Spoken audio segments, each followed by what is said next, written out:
మహారాజా, మీరు ప్రేతస్థలికి ఎప్పుడు వెళ్ళినా భేతాళుడు కొత్త కొత్త కథలు వినిపిస్తూ ఉంటాడు. అవును మహారాణి,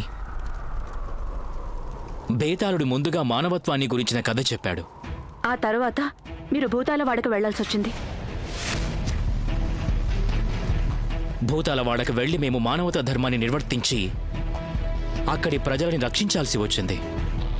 ఆ తర్వాత భేతాళుడు భానుమతి న్యాయశీలత గురించిన కథ చెప్పాడు. తనే ఆజ్ఞ విధించాడు మహారాజా. తర్వాత మీరు మీ రాజ్యాన్ని వదిలేసి సునందకి సాయం చేయడానికి వెళ్లాల్సొచ్చింది.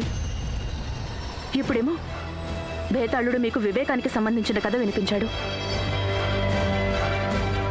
అక్కడి నుంచి రావడంతోనే నాగవంశ గరుడవంశ సమస్య ఎదురుగా వచ్చింది. మహారాణి, బేతాళుడు మాతో ఏదో ఆట ఆడుతున్నాడనిపిస్తోంది. తప్పకుండా ఏదో ఆట ఆడుతున్నాడు. మహారాజా, ఎక్కడికి వెళ్తున్నారు మీరు? మహారాణి, నాగ గరుడ వంశీయుల సమస్యకి సమాధానం నిశ్చయంగా భేతాళుడితో ముడిపడి ఉంది. నేను వెంటనే నాగవంశ నగరానికి వెళ్ళాలి. కానీ మహారాజా,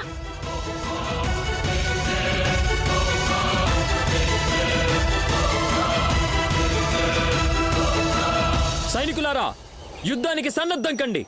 గుర్తుంచుకోండి, చిన్న పొరపాటు కూడా జరగకూడదు. అలాగే యువరాజా, అలాగే యువరాజా. పుత్ర భార్వ, ఈ నాగవంశీయులు తమ రక్షణ విషయంలో చాలా విచారంగా ఉన్నారు. మహారాజు అంటే ఎవరో తెలుసా? ప్రజల ఆపద సమయాల్లో మృత్యుముఖంలో ఉన్నా సరే సురక్షితంగా ఉన్నాం అనుకునేలా చేసేవాడే. అలాగే అమ్మా. నాగవంశీయులారా, మీరు నిశ్చింతగా ఉండండి. మీలో ఏ ఒక్కరిని కూడా నేను పక్కనుండగా మిమ్మల్ని ఎవ్వరూ స్పృశించలేరు. నాగరాజా, మీరు నిశ్చింతగా ఉండండి. యువరాజా, మాకు ఒక విషయం అర్థం కావట్లేదు. మీరు మమ్మల్ని అందరినీ బయట ఇలా మైదానంలో ఎందుకు నిలబెట్టారు? గరుడు వంశం మమ్మల్ని పుట్టలో నుండే తీసుకెళ్లిపోతుంటారు. మరి ఇలా ఆకాశం కింద ఉంటే మాలో ఏ ఒక్కరూ మిగలరు. లేదు నాగరాజా, బారవుడి రణనీతి ఇలాగే ఉంటుంది. వేటగాళ్లకి ఎరని చూపించి ఆ వేటగాళ్లని వేటాడడం. మీరు నిశ్చింతగా ఉండండి.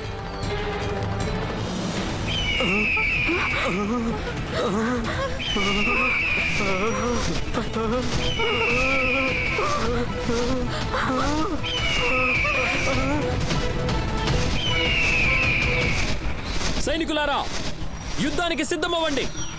గుర్తుంచుకోండి, ఏ పక్షి కూడా మిగలకూడదు.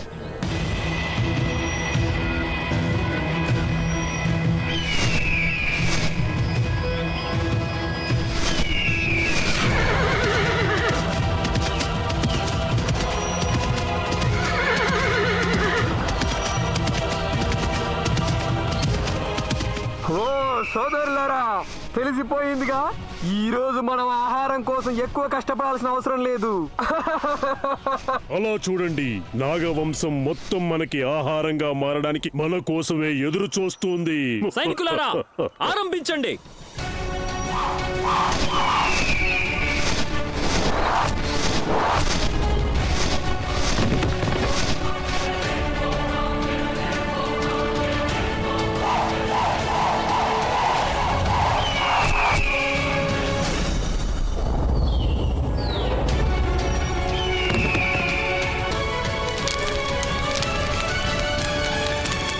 సైనికులారా, ఈ రోజు లోకంలో గరుడ వంశం అన్న పేరు మాయమైపోవాలి.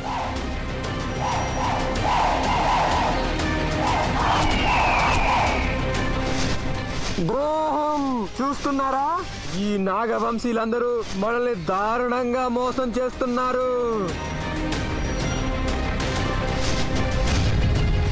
నాగవంశీయులారా, మీరు మన శత్రుత్వానికి మధ్య ఎవరో మూడో వ్యక్తిని తీసుకొచ్చి చాలా తప్పు చేశారు. నాగవంశీయులారా, దీనికి ప్రతిఫలంగా మీ ప్రాణాలు చెల్లించాలి.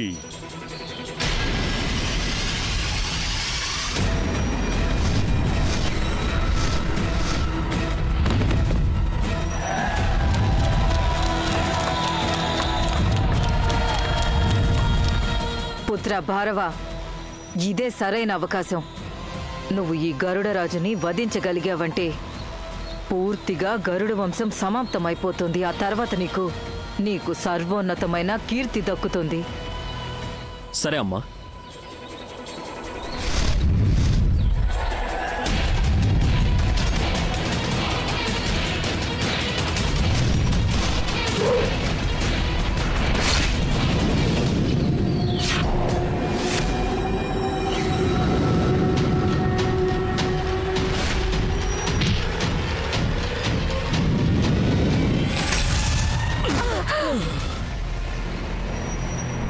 వదినా, మీకేం కాలేదు కదా? ఒక్క క్షణం మేము రావడం ఆలస్యం అయి ఉంటే ఈ పాటికి నువ్వు భస్మం అయి ఉండేవాడివి. మేము నిన్ను సమస్యని పరిష్కరించమని పంపాం భారవ, ఆ సమస్యని ఇంకా పెంచమని కాదు. కానీ చిన్నాన్నగారు, నేను నాగవంశ సమస్యనే కదా పరిష్కరిస్తున్నాను. సమస్యని పరిష్కరించే విధానం ఇదేనా? నువ్వు ఎంతమంది గరుడల్ని చంపావో తెలుసా? చాలా మందిని గాయపరిచావు. కానీ మహారాజా, మేము అలా చేయకపోతే ఆ గరుడులు నాగవంశీయుల్ని చంపేస్తారు. భారవుడు చేసింది న్యాయమే కదా, మీరున్నా ఇలాగే చేసుండేవారు కదా. లేదు వదినా, మేము అలా చేసేవాళ్ళం కాదు. భారవ నాగవంశీయులకు చేసింది మేలే కావచ్చు, కానీ గరుడ వంశీయుల పట్ల అది అన్యాయం. న్యాయం ఒకరికి న్యాయం కావటం, ఇతరులకు అన్యాయం కావటం ఇది సమంజసం కాదు. కానీ చిన్నాన్నగారు, ఈ సమయంలో మనం ఏం చేయగలం చిన్నాన్నగారు? నువ్వు గరుడ వంశం నాగవంశాల మధ్య సఖ్యత కోసం ప్రయత్నం చేసి ఉండాల్సిందే. ఇరు వంశాల సమస్యని వివేకంతో విచక్షణతో పరిష్కరించాల్సిందే. నువ్వు అలా చేయలేదు. సమస్యను నువ్వింకా పెద్దది చేశావు. ఇక నువ్వు వెళ్ళు, స్వయంగా మేమే చూసుకుంటాం.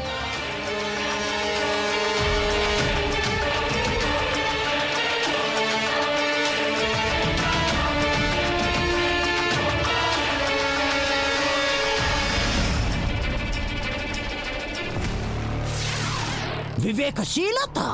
నాకు నమ్మకం లేదు నీలో వివేకం ఉందంటే. ఉజ్జయిని మహారాజా రాజా విక్రమాదిత్య, వివేకవంతులుగా మారడానికి క్రోధం, శత్రుత్వం, ప్రతీకారం ఈ అవలక్షణాలన్నింటినీ ఆహుతి చెయ్యాలి.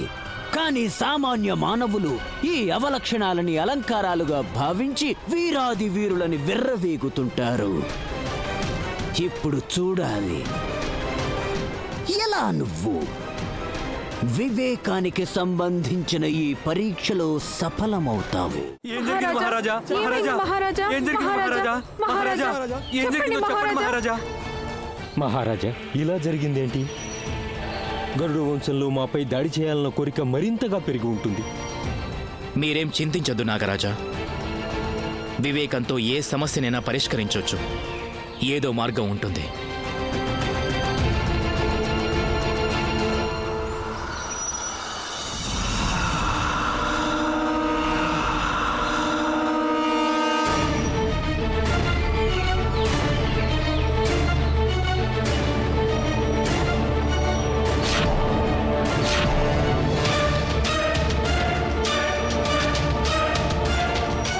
హే గరుడ రాజా,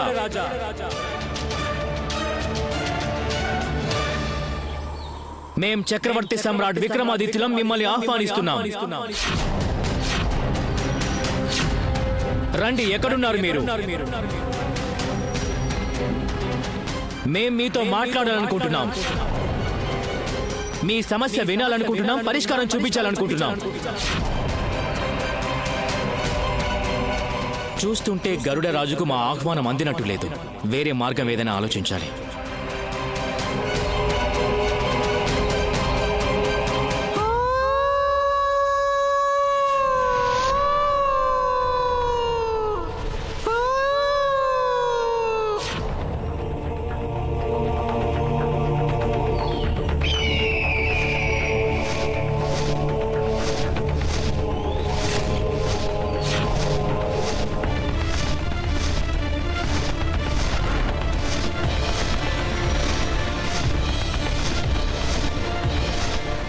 మహారాజా, ఇక్కడి నుండి వెళ్ళిపో, లేదంటే నాగవంశంతో పాటు నిన్ను కూడా అంతం చేస్తాం.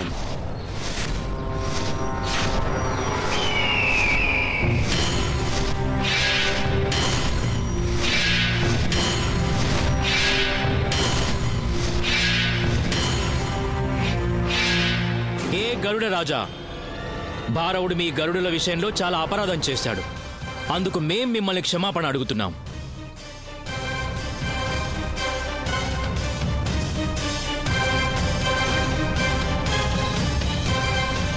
గరుడ రాజా, హింస ఏ సమస్యకు కూడా సమాధానం కాదు. మీకోసం మేము ప్రస్తావనతో వచ్చాం. మేం మీకు విన్నవించుకుంటున్నాం. ఒక్కసారి మీరు మా ప్రస్తావన వినండి. దాన్ని స్వీకరించాలో లేదా నిరాకరించాలో అది మీ ఇష్టంపై ఆధారపడి ఉంటుంది.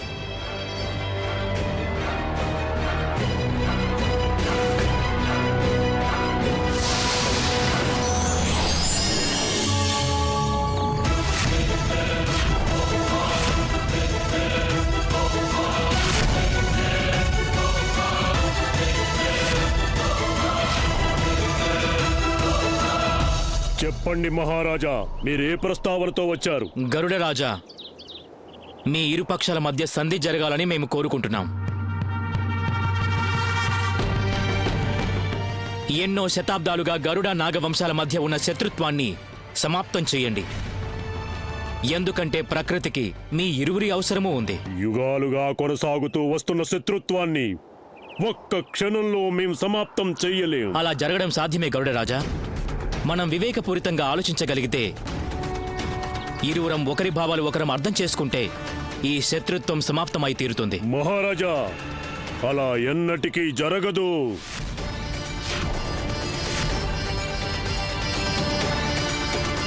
నాగవంశం ఒకప్పుడు మా శత్రువులు, ఇప్పుడు శత్రువులే, ఎప్పుడు మాకు శత్రువులే. శతాబ్దాలుగా వాళ్ళని చంపుతూ వచ్చాం, చంపుతూనే ఉంటాం.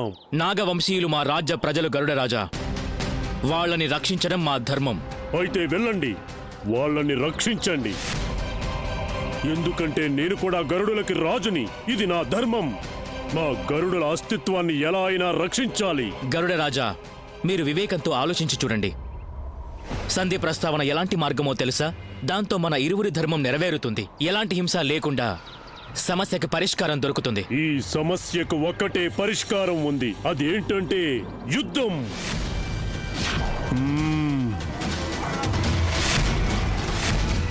వెళ్ళు, వెళ్ళి నువ్వు యుద్ధానికి ఏర్పాట్లు చేసుకో. అయితే గరుడ వంశం జీవించి ఉండాలి, లేదా నాగవంశం.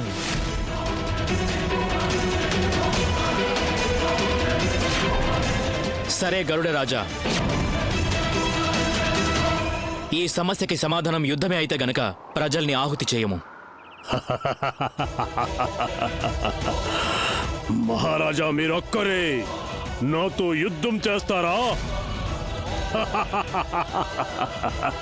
అవును గరుడ రాజా, మా ప్రజల రక్షణ కోసం మేం మీతో ఒంటరిగానే యుద్ధం చేస్తాం.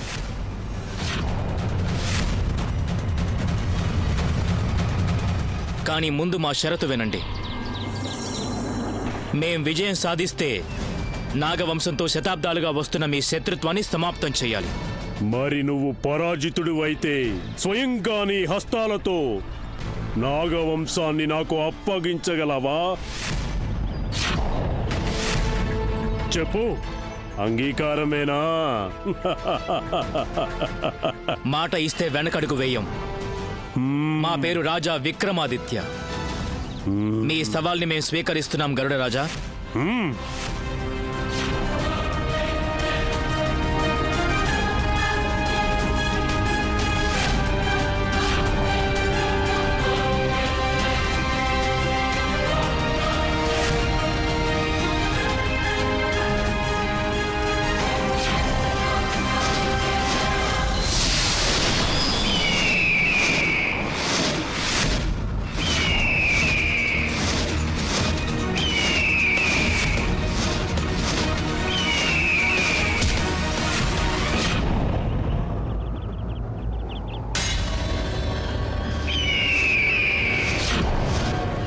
రాజా విక్రమాదిత్య, నేను విన్నాను నువ్వు బుద్ధిమంతుడివి ఇంకా వివేకవంతుడివని.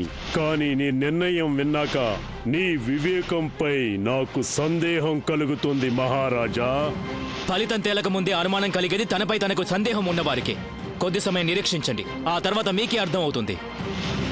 మీ అహంకారం ఎలా ఓడిపోతుందో, మా వివేకం ఎలా నెగ్గుతుందో.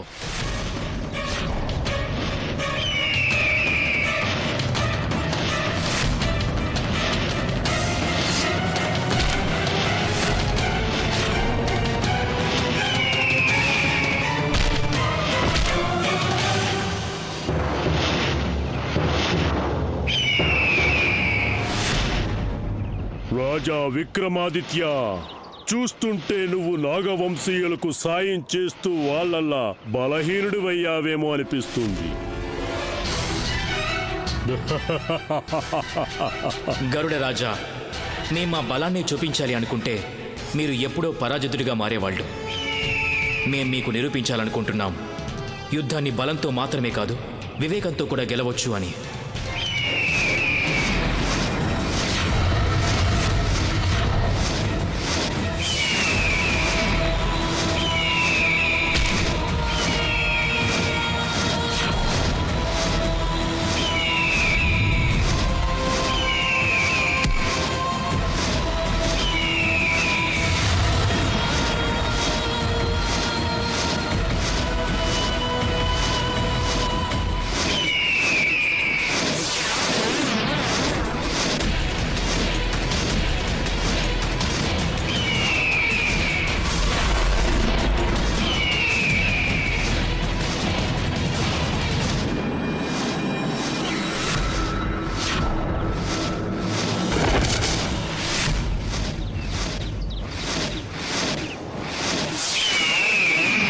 ఎలా సాధ్యమైంది?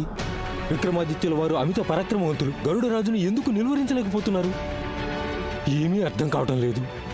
విశ్వాసం కోల్పోవద్దు మహారాజా. విక్రమాదిత్యుణ్ణి ఎవరు ఓడించలేరు. రాజా విక్రమాదిత్య, గరుడులకి వాళ్ళ ఆహారానికి మధ్య ఎవరు అడ్డంగా వచ్చినా వాళ్ళ మా గరుడులకి ఆహారంగా మారుతారు. పుత్ర భారవ, ఈరోజు గురు గోరఖ్నాథ్ నీకొక విలువైన సందేశం ఇస్తున్నారు. ఇదొక పెద్ద గుణపాఠం. రాజు కర్తవ్యం తన ప్రజలని కాపాడడం మాత్రమే, కానీ వాళ్ళని రక్షించడం కోసం తన ప్రాణాల్ని అర్పించటం కాదు.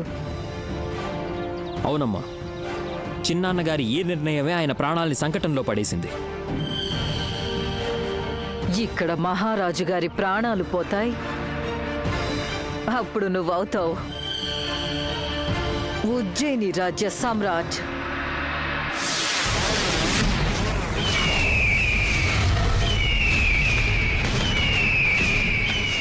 ఈ క్షణం కోసమే మేము చూస్తున్నాం. జై మహాదేవా!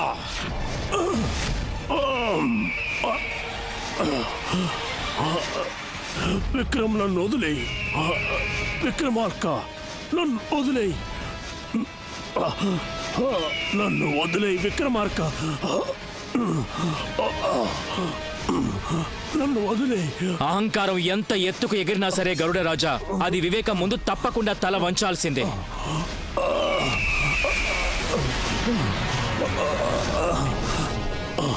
రాజా విక్రమార్క, నన్ను వదిలేయి. వదిలేయి. వదులు, వదులు, వదిలేయి నన్ను, వదులు.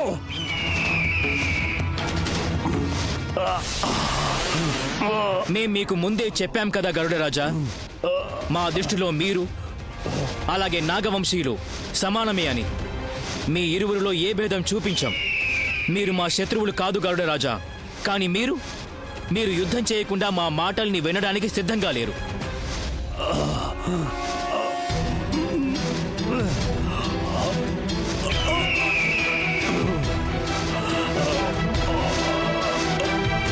రాజా విక్రమాదిత్య, మేము దేవతల వాహనం అని తెలియదా? మేము ఓడిపోవడం ఎప్పటికీ జరగదు. మిమ్మల్ని పరాజితుల్ని చేయకుండా మేం మిమ్మల్ని వదలము గరుడ రాజా. నన్ను వదిలేండి, వదిలేండి, వదిలేండి.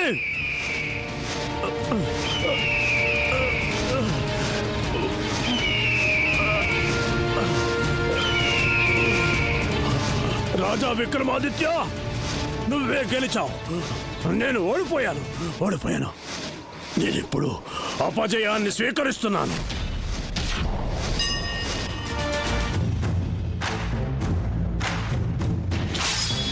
ఇకనైనా వదిలే, వదులు.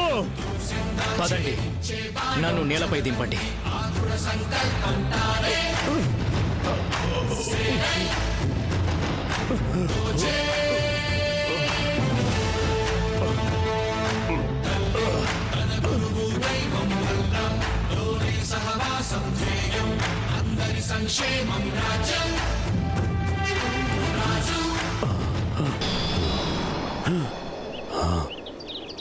రాజా, ఈ యుద్ధాన్ని నేను నా అహంకారం కోసం మొదలు పెట్టలేదు. అలాగే ఇందులో ఎలాంటి వ్యక్తిగత స్వార్థం లేదు. ఇది గరుడ వంశ జీవన మరణాలకు సంబంధించిన విషయం మహారాజా. ఈ విషయాన్ని మేము మీకు తెలియచేయాలని ప్రయత్నించా గరుడ రాజా.